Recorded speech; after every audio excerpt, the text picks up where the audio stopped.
How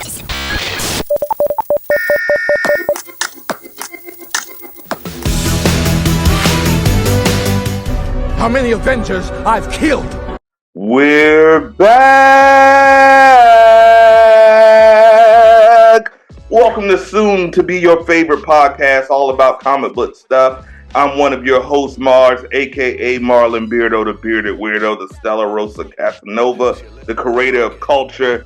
I'm here with the dopest MC and the coolest comic book nerd in the game. My co-host, the one, the only, John E. Raps. And we're here to give you guys comic goodness to the masses for all y'all punk asses. And bro, we're back. It's been 8 months. It's been 8 months since the last episode. It's been 8 months, almost enough time to have a baby and more than enough time to have a premature baby.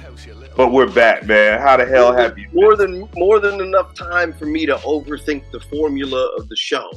Yeah, hey, bro, it doesn't matter because we got it now. We've been tinkering in the lab with a pen and a pad, but we're here to get this damn podcast off, so we're ready to get it, man. But you weren't only just overthinking, you've been grinding. So before we get into all this comic book goodness, because we got a lot, please tell the people a little bit about what you've been doing in these last 8 months, because you've been giving them goodies, man. Give them just a little bit of taste of what you've been doing. Oh man, dang! I mean, in the last 8 months, what did I put out, man? What did I put out the last? Is the part-time rapper part of that, or? I think part-time rapper came out before, but I know we've had Face Fucker. That's available right now, streaming on all your favorite platforms. I know for a fact we had Education streaming. Education dropped before part-time rapper, actually. Okay, so then it's 3 projects. Yeah, man. So, we've been grinding, man. Some hits. I've been on my production side, been doing some beats, been doing some... You've been sending me beats. Sending them beats, man. Rapping and recording too. He's been giving me snippets of some magic. So on the music side, my man Raps and please, part-time rapper, Facefucker, Education on your streaming platforms. Fully stamped. They're all dope. And yeah, man. We're gonna show you the handle. I would like spell it out for him, you know what I mean? But it's the rap name is Johnny Raps. You're gonna see the handle. Mars is gonna drop it right there. Right there. Yeah, right there. Exactly. Somewhere on the screen he's gonna drop it. And then you can go and listen to my shit. It's available on all platforms. My music videos are hype. I got the dope director, Mike Morelli. He's in LA. You guys should look him up. If you, need anybody to direct some sweet music videos, give you some trippy visuals, that's my dude, Mike Morelli. And so I got that's the thing I take the most pride in, Mars, right now is my videos, because the videos are no one's doing videos. You guys know if you've seen down a thing, I'm a musicologist. No one's dropping music videos like my man Johnny Raps. No cap. That's 100% accurate.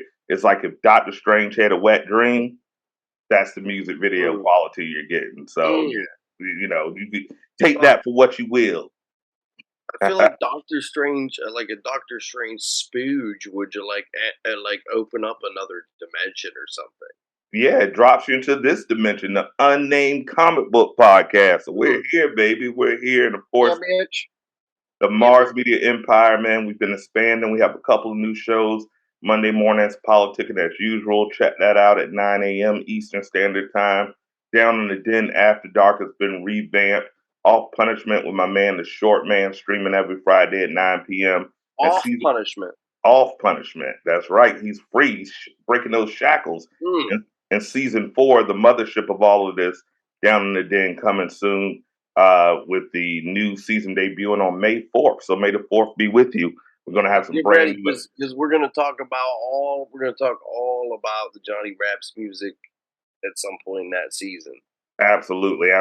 Hopefully we'll bring you up to speed.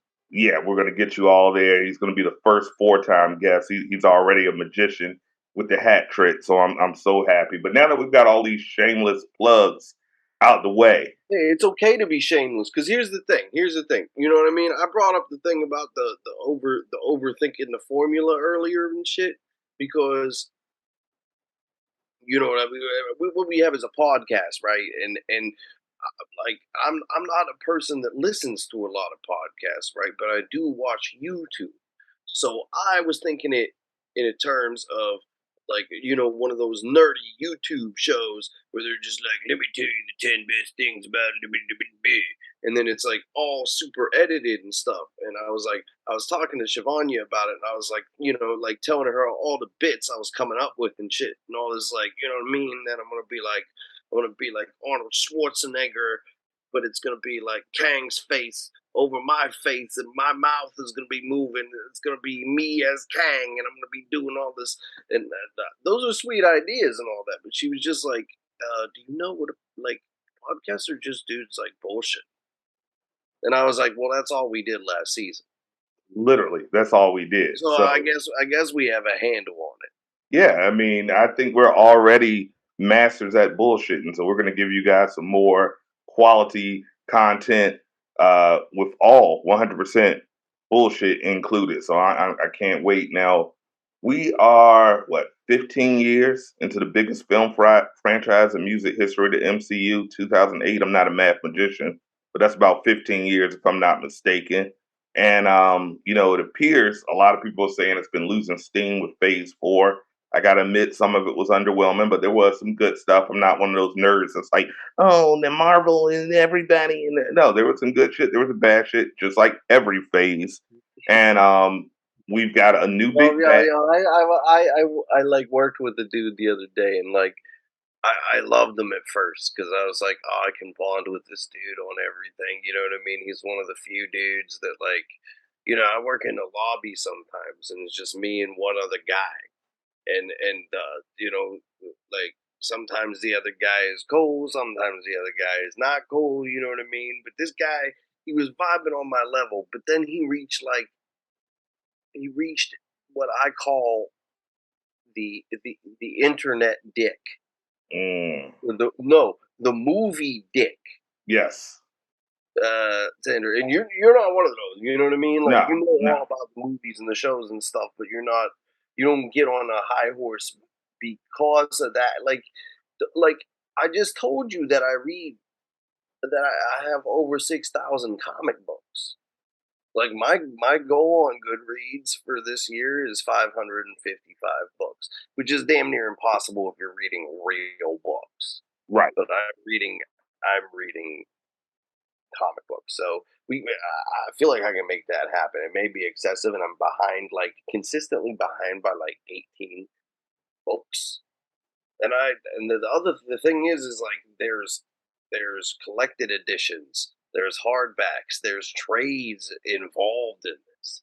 There's all that. So like, me saying one is, sometimes can be one issue, but me saying one can sometimes be 20, 30 issues. Or I could actually read a book. But, this dude, he's just trying to tell me how the comics recently, how they've ruined some of the characters, and I'm just like quizzing him on what he's read, which is nothing. He's read the comic book news on the Right. internet, which is why I call people like internet dicks or movie dicks, because I'm just like, check out the actual content, folks, and you will enjoy for yourself. And Absolutely. I promise you here, as I give my comic book news, I will not spoil things for you. I will give you the bare minimum details to make you interested enough to go check it the fuck out for yourself. So I'm not here to give breakdowns. Absolutely. Anything. You know No. what I'm saying? You can check out what's my guy Rob over there. He's gonna give you a very good nerdy breakdown on YouTube if you want that. What we're gonna You do know is what I'm give you saying? My guy, he said my guy Rob. yeah. Stop. So but if Worst issue ever.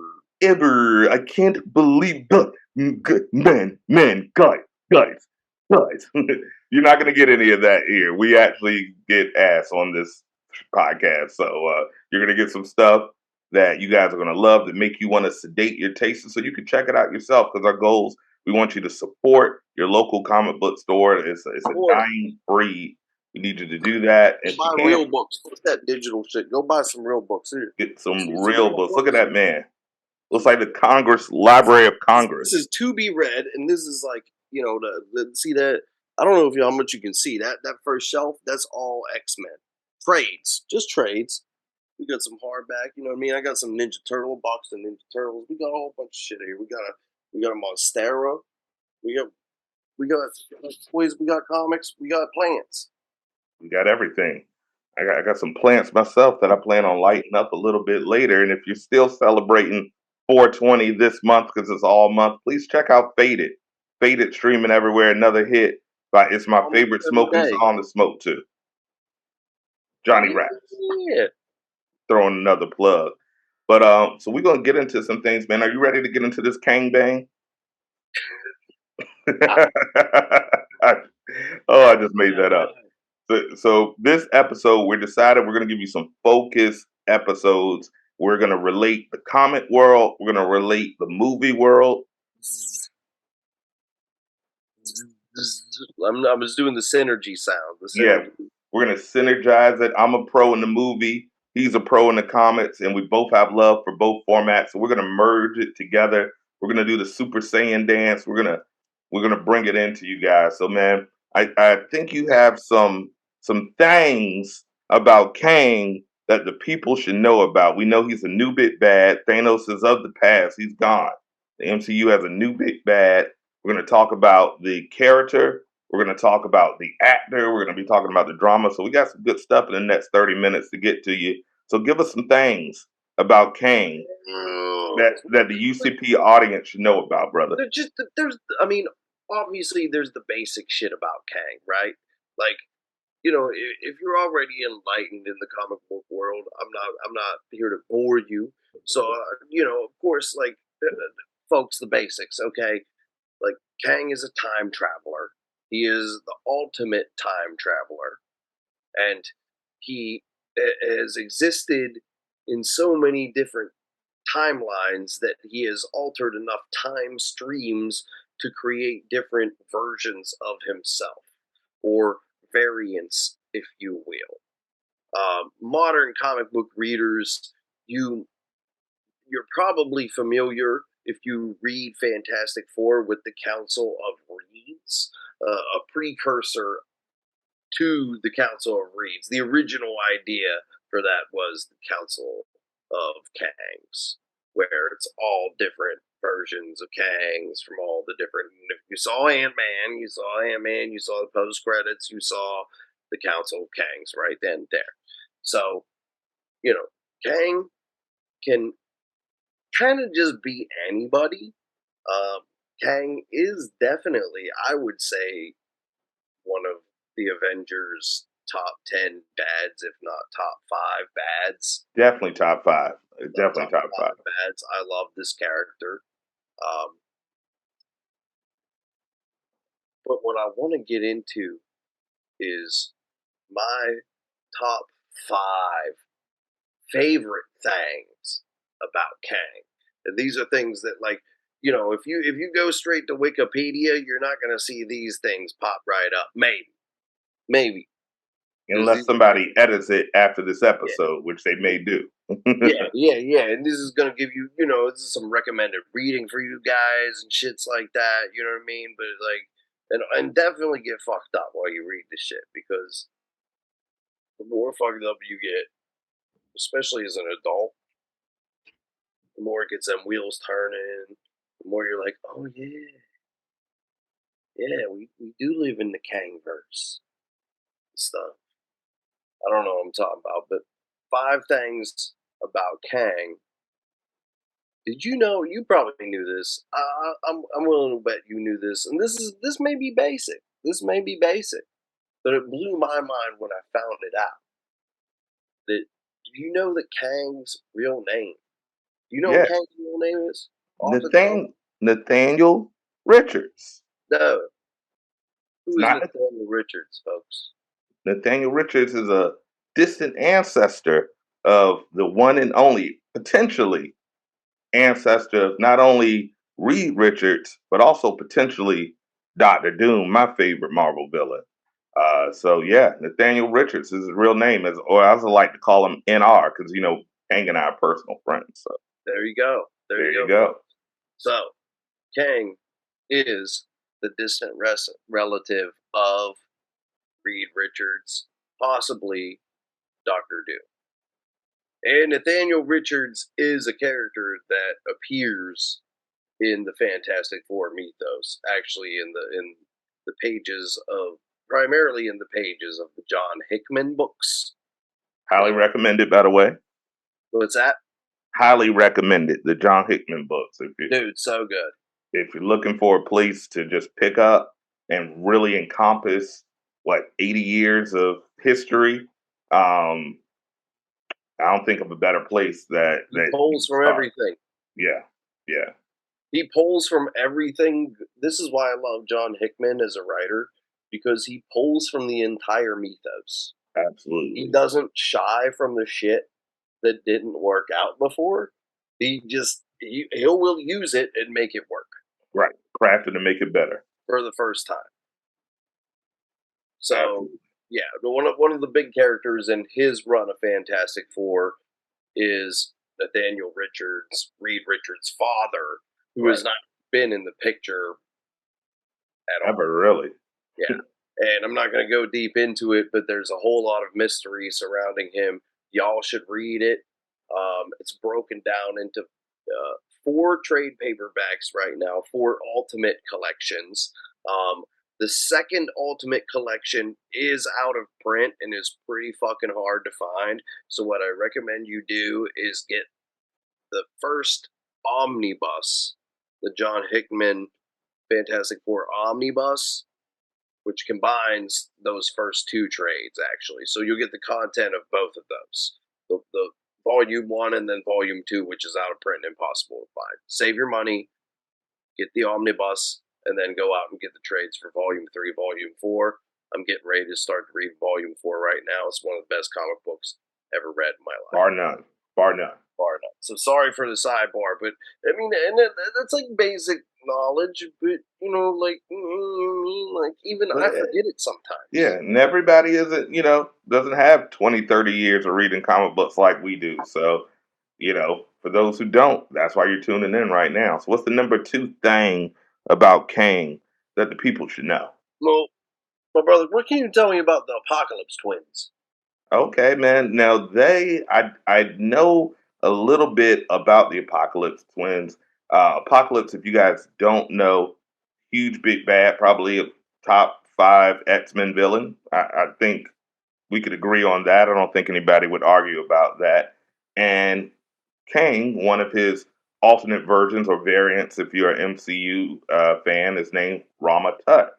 You may have also saw him in the End of Ant-Man as one of the big 3 versions of Kangs that were kind of assembling the council.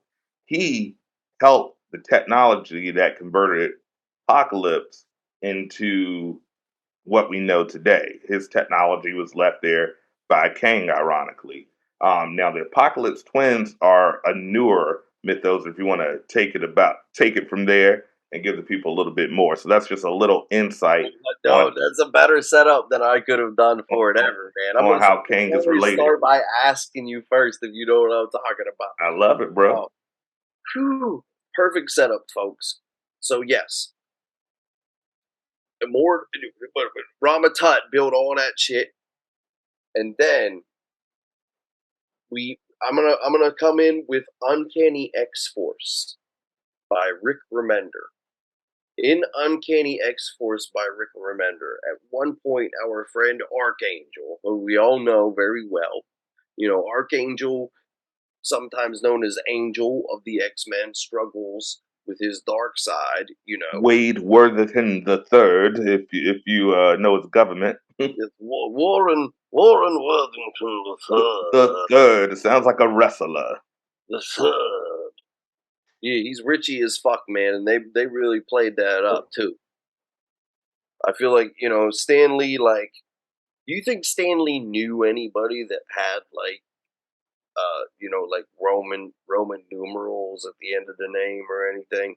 Do you think he was just like, I don't know any rich people, so I'm just gonna be like the third. I think it's a standard tradition. Broke people usually don't have thirds and fourths because usually their dads run away. so, so like I don't even know. I got my mom's last name. I don't even know my dad. So yeah, I think he kind of played off of the stereotype of the thirds and fourths. Well, if you have ever read, if anybody's ever read X Force by what is it, Kyle Yost? Yeah. Kyle Yost, and there's another writer. It's like co-written. It's been a long. It's right here on my motherfucking shelf. Fucking Yost. There's hold on one second. You can edit this pause out because I'm gonna find it though. Oh yeah, I got it. Yeah, no. It's by Craig Kyle and Chris Yost. There you go. I conflated their names. Dude, dynamic writing duo here. They reimagined the concept of X Force.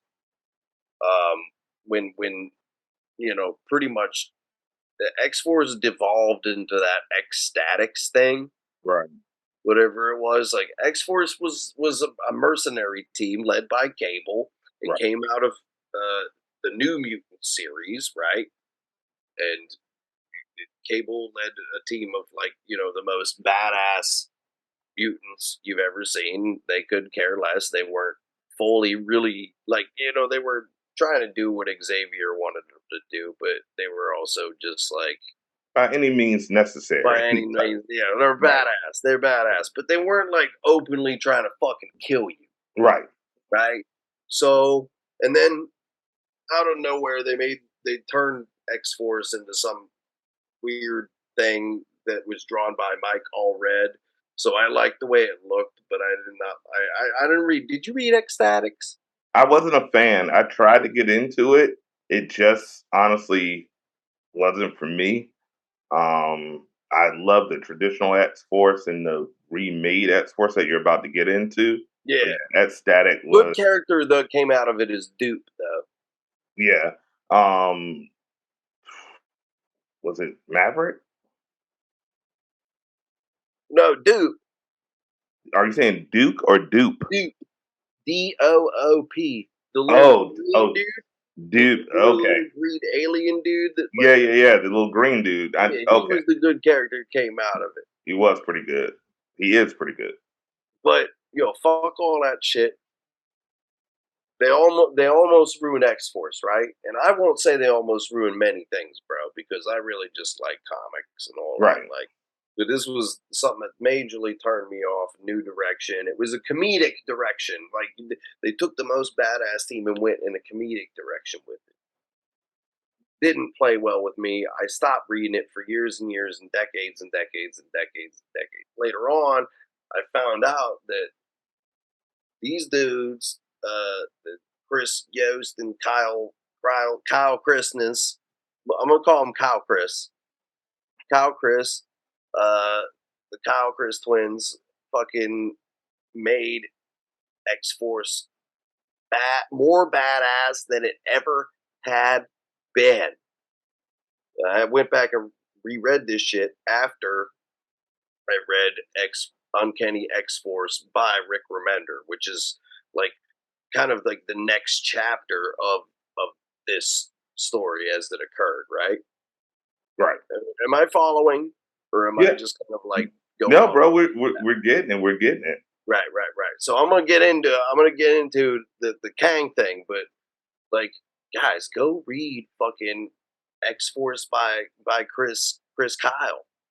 Kyle Yost and Chris Christopherson, because the story is this: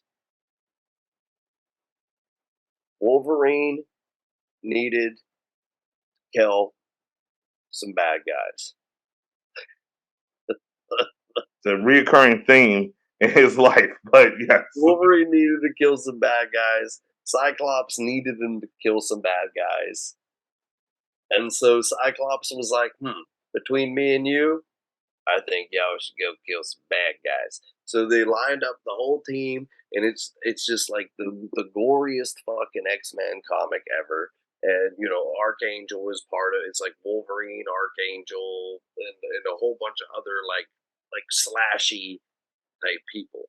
And then like at the end of that series, what happens is like Beast and the X-Men find out this is going on, and they condemn them for it. So Cyclops has to shut down X-Force.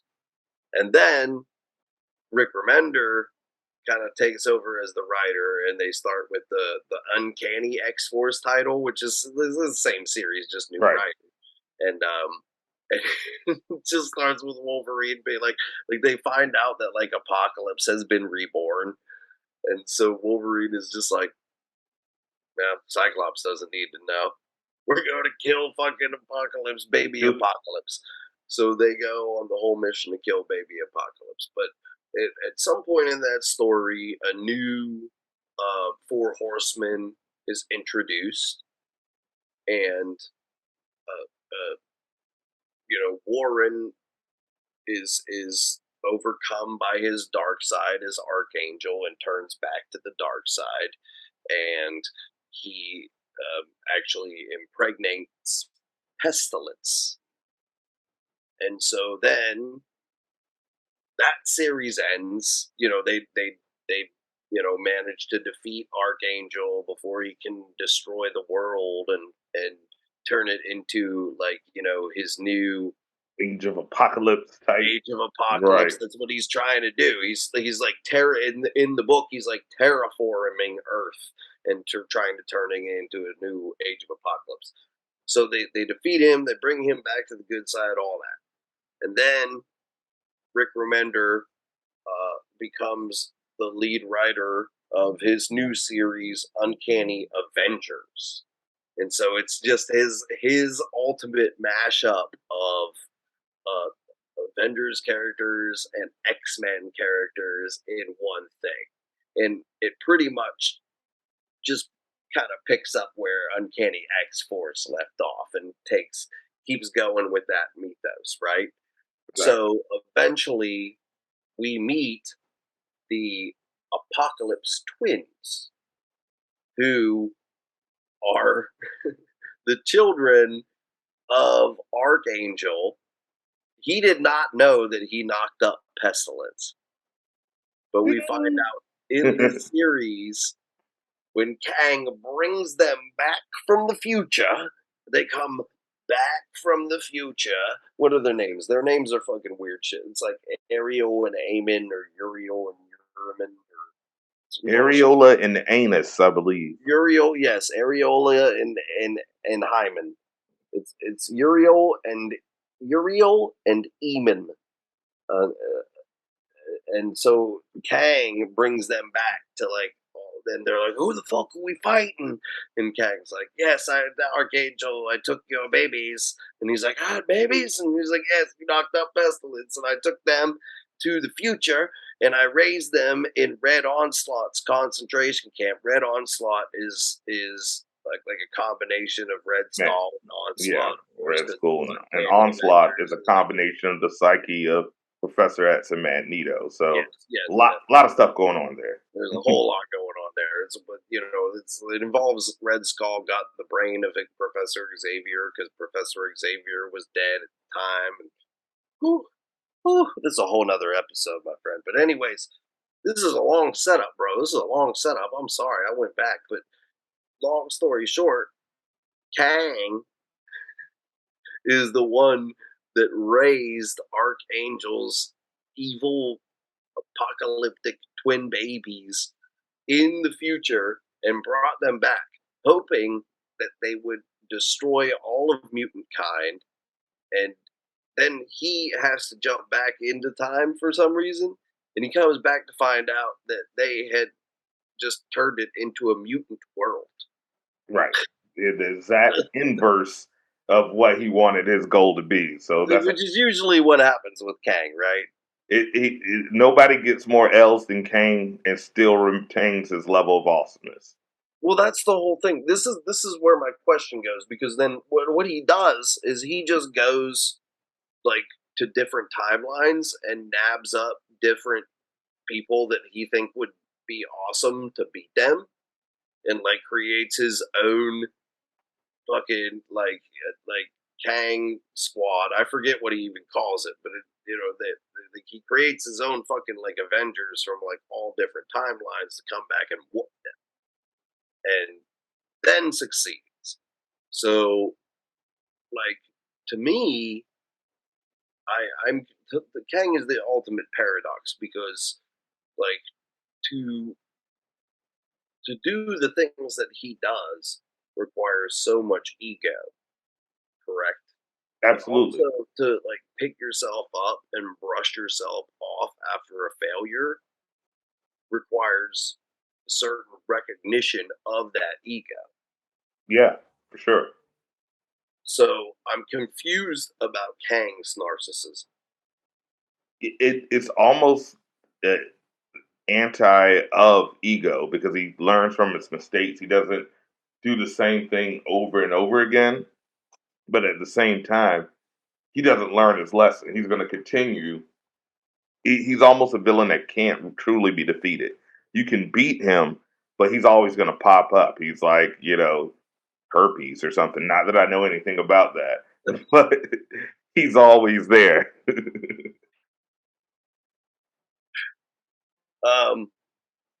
All right, so let me bang out these next couple of things because this is Number top three. 5 things about Kang. Number 3, and this happened very recently in the comics. Kang teaches Venom how to travel the time stream using his King in Black powers. Now, has anybody? I was about to ask a question as if we have a live audience. I was about to be like, now, has anybody read King in Black? Is anyone? Anyone down there? Just click a one in the chat. No. So if you guys don't know anything about Null or Venom, once again, another great storyline, great set of comic books. Definitely check those out. They've made some advances and changes to Venom where he went from just Spider-Man's whipping boy to almost a god in some ways. So He's one of the most omnipotent beings in the yeah, Marvel universe right now. yeah, he's really like one of the few beings that would likely survive till the end of time. He's up there with your Hulks and your Thanoses, and they've made him super powerful thanks to the King in Black storyline, which is an awesome comic book. But go right ahead. I digress. Yeah, but no, man, we can talk about Venom because he's my favorite. He's one of my top 5 favorite characters of all time. Yeah, And to be honest, I'm not. I don't have like 100% every Venom appearance ever, but I'm like 90% of the way there. damn near As close. far as like in my collection, like I definitely have like every Venom comic that's ever been published. There you go. Venom title. So I am definitely an authority on it. I love fucking Venom, and at a time where I wasn't really reading Venom, um, Donny Cates was able to reel me back in with his run because that King in Black shit it was really just like the most epic shit I had read in years. Yeah, Banoodles, So Banoodles run. So please check that out. If you're a fan of, it's a shame we haven't really got a proper Venom hasn't really been done right, my opinion, in the film media, because he's such an awesome character. And I would love to see a proper Noel. I thought in Love, Thor, and Thunder we would get some setup, but with the rights issues, that's a whole nother episode. But I continue. So that's it's a number whole nother 3. thing. It's a whole nother thing. But what this comic actually kind of does, it feels like in a way it is setting up what could happen in the movies Yeah, because no, you know yeah, what happens with Eddie by becoming God of the symbiotes is he is able to travel to anywhere a symbiote has existed in the multiverse, in absolutely. any timeline, any all any time period, any alternate world, any alternate timeline. He is somehow connected to that black goop wherever it goes. Yeah. And that's kind of where it seems like it was going with, like Tom Hardy. Far From Home. Yeah. Far From Home kind of thing, where it's like, well, he doesn't necessarily know this Peter or even a Peter. But Topher Grace version does. Exactly. And he could probably, he can, in the comic books, what would happen is he would be able to tap into that Topher Grace character and completely take over his body and take over his symbiote. And that's what he can do in the comics now. So, essentially, in issue number 8 and 9 of Al Ewing's current run of Venom, this is where Venom, meets Kang, and Kang teaches him how to use Time Stream to his benefit and how to kind of, travel the multiverse. Yeah. And of course, it's to Kang's benefit too. Always. Reoccurring thing. Always. And then that leads me into number 4 thing about Kang, which is I want everybody to read Symbiote Spider-Man King in Black number 1 before you read any of the stuff I talked about before, because that kind of sets up how and why Kang comes into the whole symbiote picture. Actually, Symbiote Spider-Man is something Marvel is doing a lot of right now. Is they're doing these mini series, which are throwback mini series, which involves classic writers that are dabbling with their past stories and stuff like that. So you'll have Chris Claremont now telling a story about Gambit when he was first introduced, and it fits into the continuity. It's just a story he didn't get to tell. Well, this isn't exactly the same thing, but Peter David has written a number of like Peter Parker wearing the symbiote costume era stories. Right. And so this being the most recent one was really a setup for King in Black stuff. And so Symbiote Spider-Man King in Black number 1 shows Kang kidnapping the Watcher in order to try to figure out how to defeat Null. And in that book, he kidnaps the Watcher, and he's like, "I want to steal your memories." And he's like, "Why?" And he's like, "Because I must defeat Null." And at this point in time, the Watcher doesn't know who the fuck Null is, because this is the past, right? Right. This is Marvel's past. So Kang is so afraid of Null that he has traveled back in time to figure out how to beat Null. And, the Watcher has no clue. So that's something cool to check out if you're going to check out, the rest of what I told you to check out. And then finally, I want everybody to know that Kang introduces the Avengers to the next Avengers. Do you know the next Avengers? So there's a ton of Avengers teams, but we do have a next Avengers team, and I believe this is the team led by, is it Falcon's Captain America? Is that correct? Or am I off put? If I'm missing shit up. No. Well, that's probably some iteration of New Avengers. Okay. Next Avengers was that? Sorry, my friend. I did not mean to set you up in a trap. It's not a trap, bro. He's the comic expert. I love comics. This is why he's the co-creator and co-host of the show, because he keeps us in check. Give us the data. There was a cartoon called Next Avengers, and it was a 1 season long, futuristic version of the Avengers Kids. Oh yes, I remember that cartoon. Apocalyptic version where the Avengers. Ultron brought. I mean, not Ultron. Yeah, Ultron. Yeah, it was Ultron was the big bad, but it was Vision. He had the protocol, and he got all the kids of the Avengers, and I think the only original Avengers left was maybe Tony Stark and Hulk.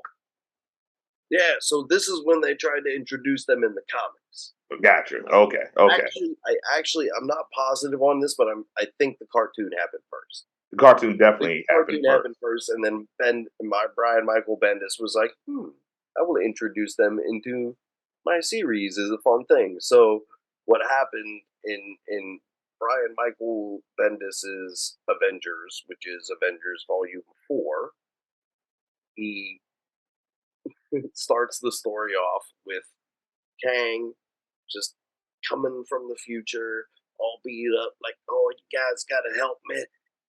Ultron is throwing things in the future. You gotta help me. We gotta go back and beat Ultron. And they're like, this is a trap, but we don't really know what else to do. So we go back with them anyway. And then they end up beating the next Avengers. And then, there's a whole Kang war and stuff like that. Which is very akin to what is described in the Loki series. Absolutely. In the Loki series. Absolutely.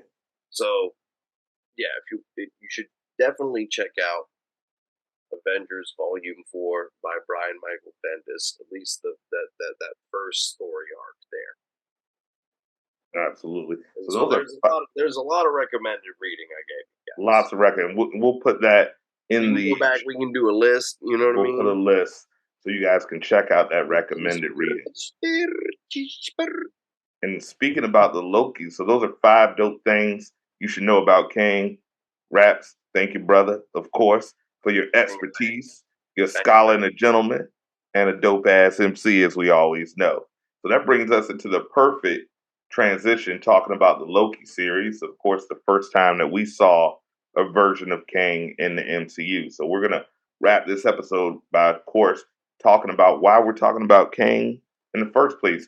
He's the new big bad in the MCU. You've seen him in Loki, season 1, and probably my favorite debut of a villain in the MCU. That little monologue, about 12 minutes of just sheer genius, in my opinion. And then, of course, we saw him in Ant-Man as a different version. We have He Who Remains, who in the comic, tell people a little bit about He Who Remains in the comic book, because he's slightly different than the version that we got in the MCU within Loki. He's more like Immortus in the comic book is kind of more of the role that He Who Remains was playing, but they kind of merge them as Marvel often does. They'll take, elements from each one. Tell people a little bit about Immortus and He Who Remains in the comic book. Well, Jesus, man, you actually got me stumped, man, because the He Who Remains part was what kind of caught me off guard in the show, right? Because I don't know He Who Remains, right. So it was, you know what I mean, like the comic book mythology is so dense. In the comic book, He Who Remains is pretty much the last bad Kang, and Immortus is kind of like the good Kang who's bored at the end of time, who has kind of seen his ills and realized, oh, maybe I shouldn't have effed the timelines up. Oops. And so his role was kind of shifted into that role. And then we saw Immortus version of Kang in the last after scene of Ant-Man. So they just kind of switched it a little bit. But it was a phenomenal debut. He was killed by Lady Loki, or Sylvie, in the MCU. And that's kind of set up this whole saga. This multiverse saga is really focused about bringing the multiverse, bringing in all these different eras of comic books. We've already seen a little bit with Far From Home. We've seen 3 generations of Spider-Man. We've seen Doctor Strange with different versions of Doctor Strange.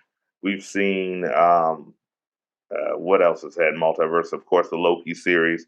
And so now we've set up, and it's played. There's so much. We've got X-Men bleeding in and stuff. We've got, right. Stewart showing up. Patrick Stewart, of course, reprising his role as Professor X. We've got mutant talk, and it's going to be more. Of course, we've seen Doctor Strange. We've got Fantastic Four, John Krasinski's Reed Richards.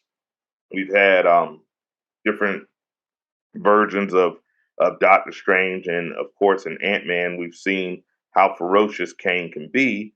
But of course, we can't never have anything good because there's drama going on in the world with the fantastic actor Jonathan Majors. Now, guys, if you don't know who Jonathan Majors is, dope actor. He's been in Creed 3. He's been, of course, Ant-Man, Devotion, ton of dope movies, and he was kind of Hollywood's next it guy, super beloved.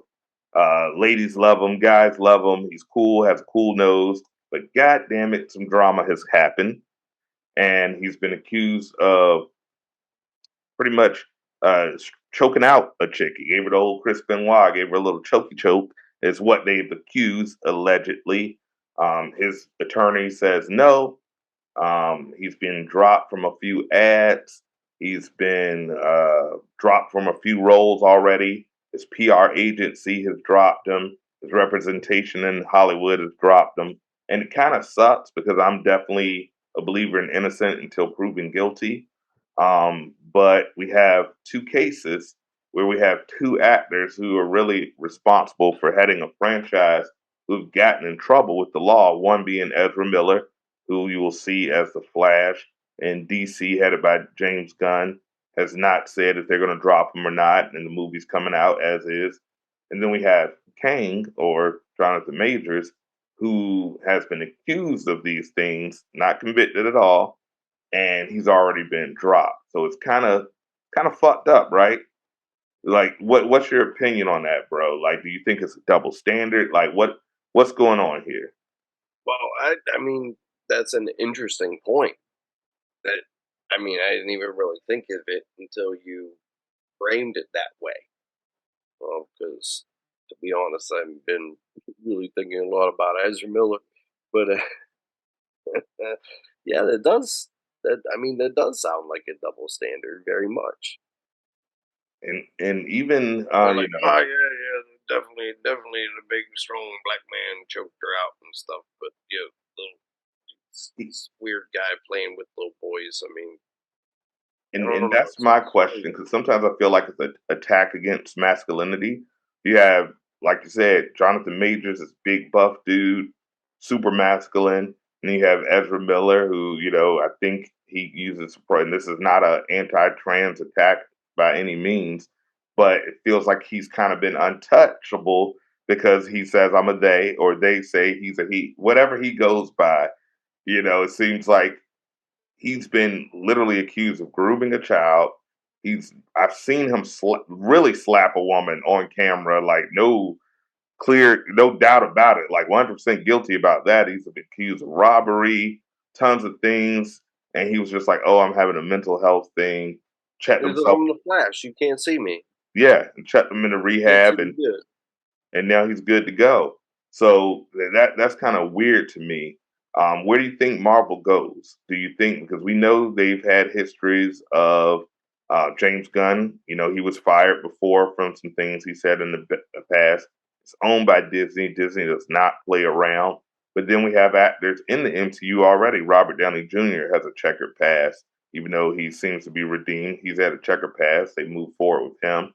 If you remember, Hart, who's the guy that plays Hawkeye? Um, Jeremy Renner. Jeremy Renner, the human speed bump. Jeremy Renner, he had some accusations against him from his ex. He's America's sweetheart now because he survived the tragedy.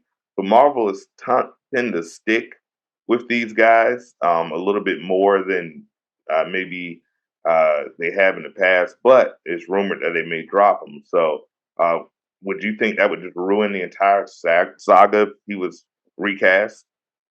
No, I mean he was. Don't get me wrong, bro. He's fucking amazing in the role. He's fucking amazing in the role, especially when I saw the scene with the multiple versions of Kang multiple variants speaking to each other. I was just like, oh wow, they actually really did like cast the right guy. Like I already thought it the whole way through the movie because he was wrecking it as Kang in Ant-Man, and then they showed all the different versions, and I was like, okay, yeah, like this is yeah, he's perfect. He's perfect, and thank God we finally got like, I mean, Thanos was great and everything, but I didn't think what's my man? I Josh never, Brolin. yeah, yeah, I didn't think he was any. You don't think he did anything special acting wise, like at least not at the beginning. Like I Yeah. really like. I felt like his best acting was when he was like dying in the Endgame. But like this was a well acted bad guy that I love from the comics that I still have a lot to learn about. As you pointed out, like there's so much to know about this character. So they really can just kind of do anything with this character. It's been Absolutely. proven in the comics, and so it goes along with all the multiverse shit that they're trying to do, and that I think that's what we were texting about the other day when I was trying to tell you like they replaced actors before. Why would it be so hard to replace the likeness of somebody who is so variant? You know what I mean? Right. We've seen Loki established that your variant can look like the opposite sex. It can look Yeah. like an animal. It can look like an older version of you, a younger version of you, a younger version of somebody that doesn't actually even look like you, an older version of someone that doesn't. That those are the actual variants we can see. So even though they kind of established the Council of Kangs to all look like Jonathan Majors or They did whatever, have the scroll one. They did have the scroll one, and if you pay close attention, they had a scroll, and you're absolutely right. I think they have the exit clause because Loki and Spider Man have clearly established they don't have to. We got one Peter Parker who's knocking on 50, and one who's like 19. So but why do we have to stick to rules like that too? Because as I was telling you when we were talking earlier, man, like we've already replaced actors within this franchise. Like we did not start out with the same Bruce Banner. We did not start out with the same James Rhodes. So we got a brand and new then again, Thunderbolt that's my Ross. beef with the whole fucking T'Challa thing too. Like it pisses me off that they would decide that they would rather have no T'Challa I, than a replacement.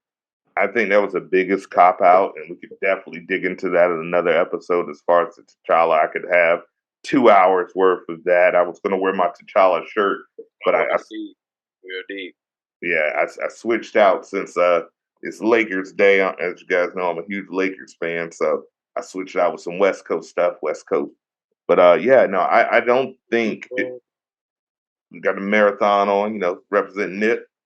Um, You know what I'm saying?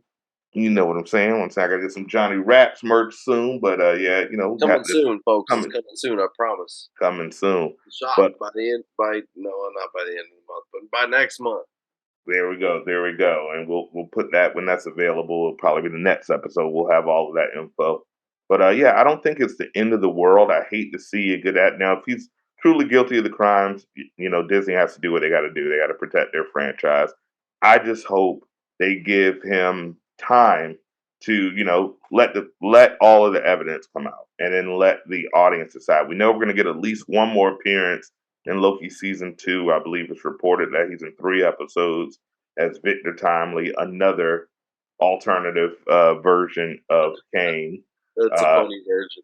a funny version. He's kind of like an old snake salesman, the snake oil salesman from like the late 1890s. They're like, cocaine, good for everything, which reportedly I hear is true. But yeah. So we're gonna get at least one more version, and then we have a little bit of time before they start filming down in the den. Down in the den before they start filming Kang Bang. which is going to be on Pornhub. No, it's going to be it's going to be the what's the first Avengers movie? It's going to be called Kang Dynasty of Kang. Kang Dynasty. Kang Dynasty. Absolutely. So I hope they'll give him a fair shot. That's all I can say. Since Ezra Miller is clearly guilty of some of these crimes, and they've allowed him to be the Flash, I don't see any Ezra reason. Miller's guilty of running through them boys. He likes the lady boys. He likes them all. And, so yeah, I mean that's the least that they can do is give that man an opportunity. It's a shame to see people react so quickly and so with so much vitriol against this actor and not playing the race card or anything. Because like I said, if he's guilty of it, so be it. No, but it does happen. It happened with the Rick and Morty guy, and look now. Yeah, all charges were dropped, and now he's not even. Hopefully, they'll revisit that as well, as far as giving him his job back on a show that he created. Justin Roiland, same thing. We see it a lot with charges being brought up, and then people jump to the conclusion. People come out of the woodwork. Oh, I've always known this, and it always seems like a money grab to me. So I'm wishing him well. I hope he didn't do it. And I hope we get to continue to see his performances because he was excited about the role. I was excited to see him in the role. And I think if, although there's plenty of actors that I think can do it, let me pose this to you, and this will be the last question before we wrap up. If they do recast, would you like to see them go just completely opposite, the Spider-Man route with a guy that not only doesn't look like him, it could be a different race, it could be, Lady Kang, I don't know. Would you like them to go that route, or would you like them to just like cast another actor, like say Damon Idris from Snowfall, and just pretend that it's the same version, like they did with Rhodey? Like they did with Rhodey. Well, this is something that I kind of wanted to bring up.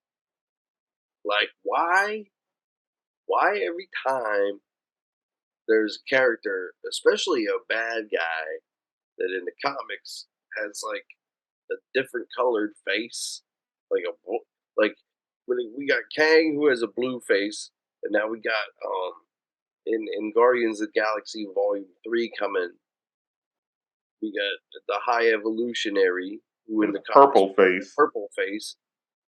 Gamora has a green face. All these people are like they're black people in real life. So why is the default like? Oh, I don't know. I think it's because since they're always covered, they can cast a black actor without any backlash. You know what I mean? Comic book geeks go super hard about race swapping. So if Gamora is green and they cast a black actress, no one's going to say anything because she was green in the first place. It's viewed as an opportunity. It's viewed as an opportunity to put a person of color in that role. That let's face it, superhero comic books for the most part, characters are white guys, I'm with that. I am with that. I was worried about it being a thing where they're just like, oh, this is a perfect opportunity to, vilify. Yeah, no, I don't think it's that. I think it gives you an opportunity to cast a really talented actor of color without backlash for the comic book fans, and I think which shouldn't exist. Which shouldn't exist. Happen. Shut up. Yeah. Stop being a bitch. Go get laid. If you have nothing more to be upset about than Rose in fucking Jedi, whatever it was, Jedi. What was the Jedi movie? Yeah, it was the one with Adam Driver, who this out is reportedly going to be the Reed Richards of the MCU. I don't know if you heard that. What? Yeah, it looks like it's going to be Adam Driver. It's going to be the MCU Reed Richards. If guys didn't know that, I'll drop one of those Pumpmaster Flex bombs. Not going to be Jim. Not going to be Jimbo. Jimbo is going to be the 834 Reed. But for our MCU 19999 or 616, depending on who you're listening to, it looks like it's going to be Adam Driver, which makes sense. This is going to Adam Driver's 39.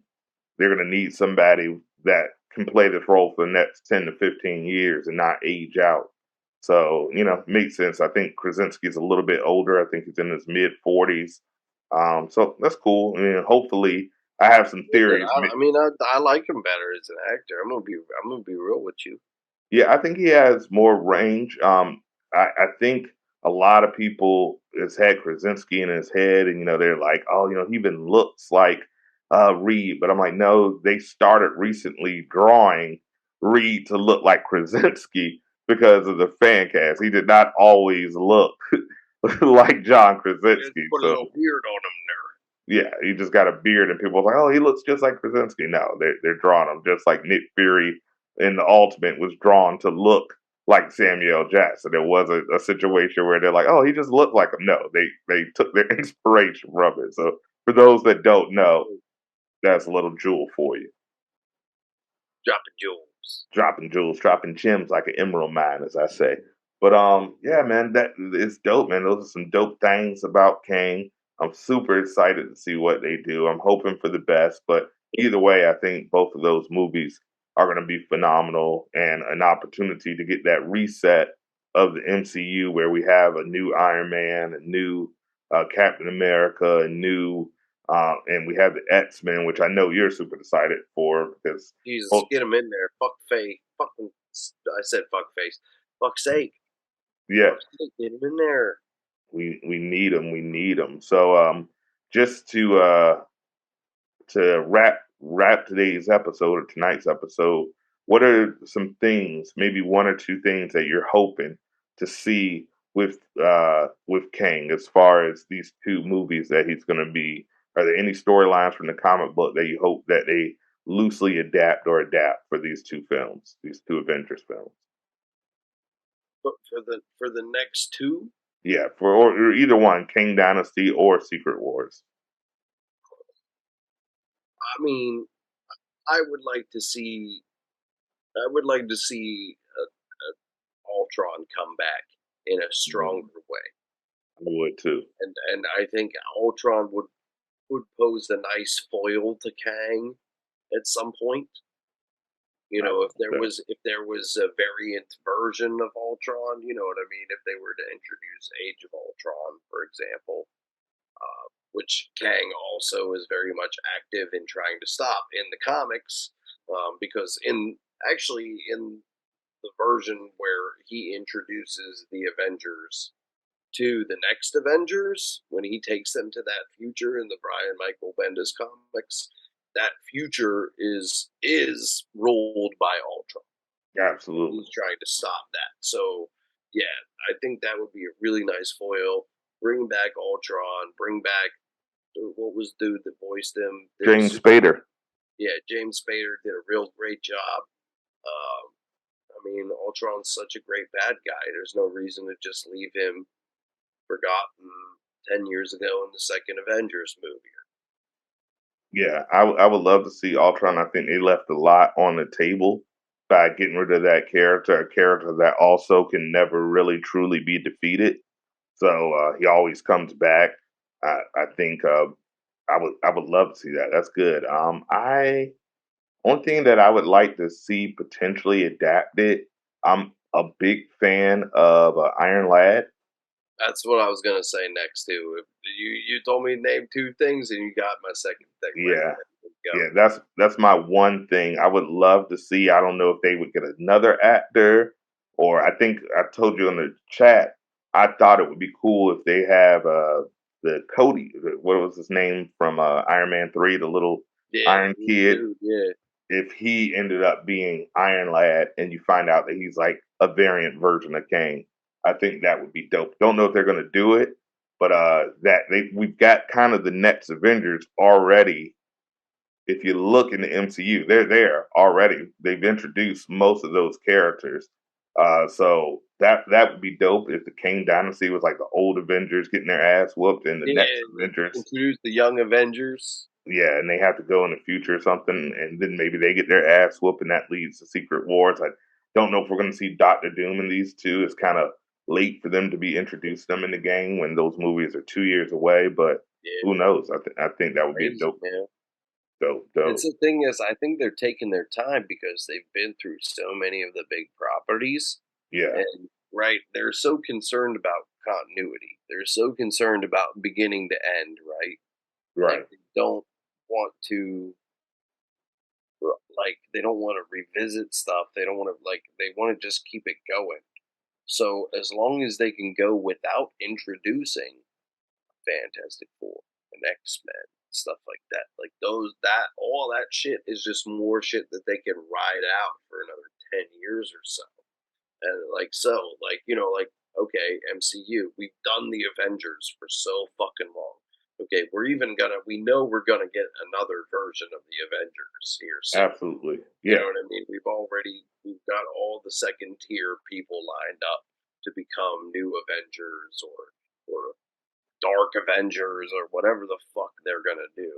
But then, like, eventually they can just be like, like do the same thing they did with Iron Man, where they're just like, we're not gonna make any more Iron Man movies. We're just gonna plug him into the rest of the movies. right. Okay, we're not gonna make any more Avengers movies. We're just gonna plug the Avengers into the X Men movies, where that's going on for the next Bingo. years or whatever. They've got unlimited storylines there. Yeah. And we haven't even seen it's been, as I mentioned, 15 years in the MCU, and they haven't touched some of their biggest properties. Like people forget Iron Man was C-list at best when that movie came out in 2008. Captain America, although a classic superhero, nobody was really checking for Captain America or Thor, and it's a case of making Guardians of the Galaxy. Who had heard of them unless you were just really into the comic book? So we've had 15 years of B and C list characters.